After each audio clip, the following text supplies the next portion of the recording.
Nope. Okay, so we're really excited. Because we just Skyped with Dakota and Connor and Alex. And they were so nice. And they were really excited Except because we had an EVP to show I them. think they were. But we But- get cut off like a billion times. But they called us attractive. And they want to make out with us.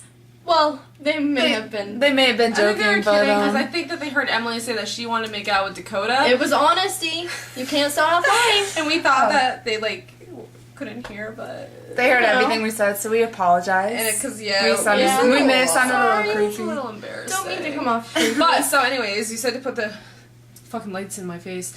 The YouTube thing, the EVP for the YouTube, you know, whatever I'm trying to say. The EVP on YouTube. Thank you. Yes. And so this is us. So you guys should subscribe And if you watch this. Check our videos. We just started. And then you As should of give us today. tips on some stuff.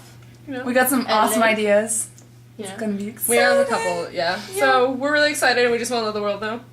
Oh, the camera's moving. Thank you. Thanks. You're so fair.